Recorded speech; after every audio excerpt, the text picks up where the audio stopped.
Pada tahun 2000, Dr. Arnold Frederick Shipman dihukum karena menghilangkan 15 nyawa pasiennya. Lalu kemudian dia menghilangkan nyawanya sendiri di dalam sel tahanan. Dan ada yang berspekulasi, dia bukan hanya menghilangkan 15 nyawa pasiennya, tapi 250 nyawa. Assalamualaikum teman-teman, selamat datang kembali di channel aku dan terima kasih sudah klik video ini. Jadi hari ini tuh aku akan membahas tentang kasus seorang dokter yang tega menghilangkan nyawa pasiennya, yaitu Dr. Arnold Shipman. Jadi gimana ceritanya? Siapkan posisi terenak kalian dan ini dia ceritanya.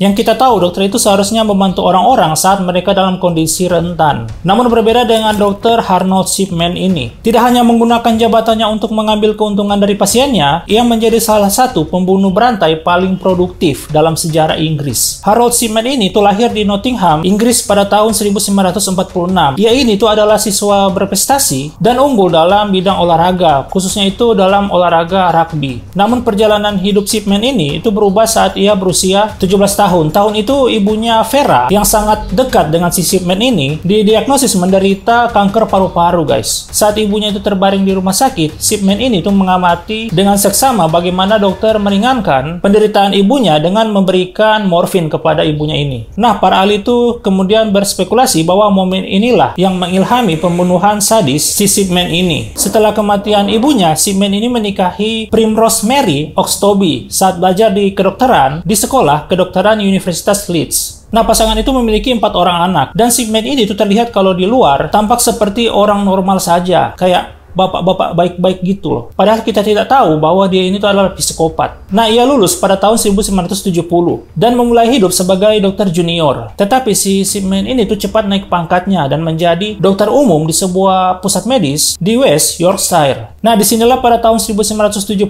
Shipman itu pertama kali berurusan dengan hukum, guys. Dokter muda itu tertangkap memalsukan resep Demerol opioid yang biasanya itu digunakan untuk mengobati nyeri berat. Shipman itu akhirnya menjadi kecanduan, guys. Dia didenda dan dipecat dari pekerjaannya dan diharuskan menghadiri klinik rehabilitas di York. Harold Shipman itu tampaknya segera pulih dan kembali bekerja di Donnybrook Medical Center di Hyde pada tahun 1977. Ia menghabiskan 15 tahun berikutnya dalam karirnya sebelum mendirikan praktek mandiri pada tahun 1993. Ia membangun reputasi di antara pasien-pasiennya itu bahwa dia itu adalah dokter yang baik dan suka menolong, guys. Jadi dia itu terkenal dengan sikapnya itu yang ramah, guys. Biasanya tuh psikopat kayak gitu tuh. Ciri-cirinya yang diam-diam menghanyutkan. Tidak ada yang tahu sama sekali bahwa dokter yang baik itu tuh diam-diam membunuh pasiennya. Saat itu pada bulan Maret 1975, ketika Shipman ini menerima pasien pertamanya, Eva Lyons, yang berusia 70 tahun. Pada saat itu tuh Shipman telah memperoleh cukup morfin untuk membunuh ratusan orang. Meskipun tidak ada seorang pun yang menyadari kecanduannya hingga tahun berikutnya. Walaupun Shipman ini telah dipecat tahun itu karena memalsukan resep, tapi dia tidak dikeluarkan dari Dewan Medis Umum, Badan Pengawas Dokter.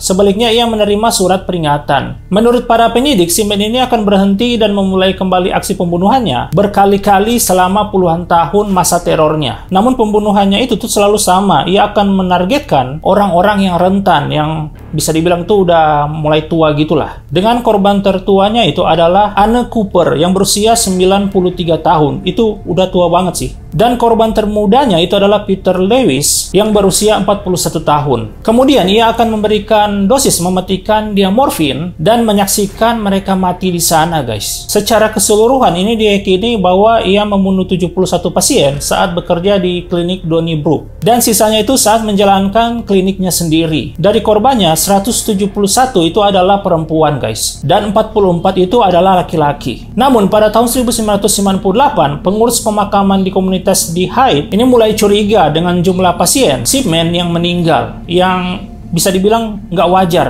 Klinik medis di dekatnya itu tuh menemukan bahwa tingkat kematian pasiennya hampir 10 kali lipat lebih tinggi daripada kematian pasien mereka sendiri. Mereka melaporkan kekhawatiran mereka kepada petugas koroner setempat, kemudian kepada polisi Greater Manchester itu dipanggil. Ini tuh bisa saja menjadi akhir dari terornya si Shipman ini. Penyelidikan polisi ini gagal melakukan pemeriksaan yang paling mendasar, termasuk apakah Shipman ini memiliki catatan kriminal. Jika para polisi ini menanyakan kepada Dewan Medis apa yang yang ada dalam berkasnya, mereka akan menemukan bahwa ia pernah memalsukan resep di masa lalu. Shipman ini dengan liciknya, dia juga menutupi jejaknya dengan menambahkan penyakit palsu pada catatan korban. Hasilnya, penyelidikan tidak menemukan alasan untuk khawatir. Dan dokter yang mematikan itu bebas di luar sana, guys. Kejahatan Shipman ini akhirnya terungkap setelah ia melakukan kesalahan dengan mencoba memalsukan surat wasiat salah satu korbannya, Kathleen Grundy, yang berusia 81 tahun, mantan wali kota Hyde. Setelah Shipman ini memberikan dosis mematikan di morfin kepada Grundy, ia memilih kotak kremasi pada surat wasiatnya untuk menyembunyikan bukti. Kemudian ia menggunakan mesin tiknya untuk menghapus nama keluarganya dari surat wasiat tersebut. Namun, Grundy ini telah dikuburkan dan putrinya Angela Woodruff diberitahu tentang surat wasiat tersebut oleh pengacara. Si Angela ini curiga atas kematian ibunya ini.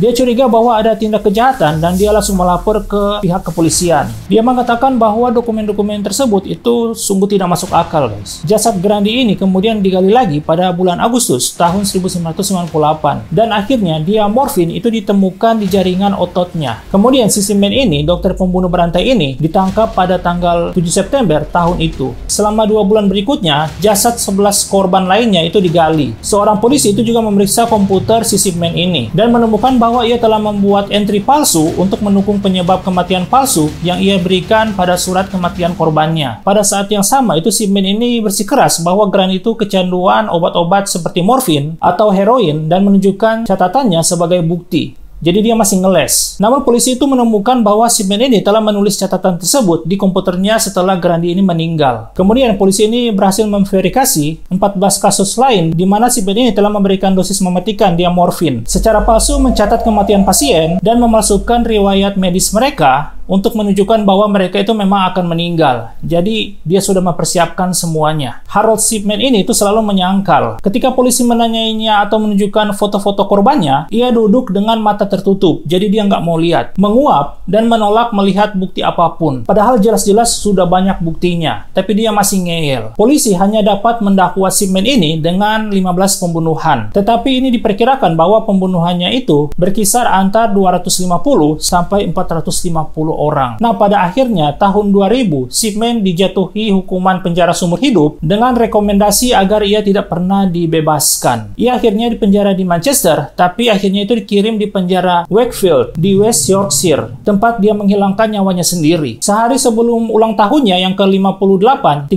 Januari 2004, Shipman ini ditemukan tergantung di selnya. Sebelumnya ini dia sudah mengatakan kepada petugas di sana bahwa dia berpikir untuk menghilangkan nyawanya sendiri agar istrinya itu dapat dana pensiun dan uang tunai sekaligus. Nah, ini dengan kematiannya muncul pertanyaan kenapa dia bisa melakukan hal sekeji itu. Ada teori yang mengatakan bahwa Shipman ini membunuh karena keinginannya sendiri. Tapi ada juga yang mengatakan bahwa dia ingin balas dendam atas kematian ibunya. Dan ada juga yang mengatakan bahwa dia menyuntikkan cairan mematikan tersebut kepada orang yang sudah lanjut usia karena dia merasa kasihan. Mungkin dia teringat karena ibunya. Sampai sekarang kita tidak tahu motif pembunuhannya. Nah, begitulah kisah tentang Harold Shipman ini. Mudah-mudahan kita dijauhkan dari orang-orang seperti ini, guys. Sampai di sini dulu videonya. Jangan lupa subscribe untuk mendapatkan video selanjutnya yang akan aku bahas di sini. Terima kasih kawan-kawan sudah menonton dan Assalamualaikum.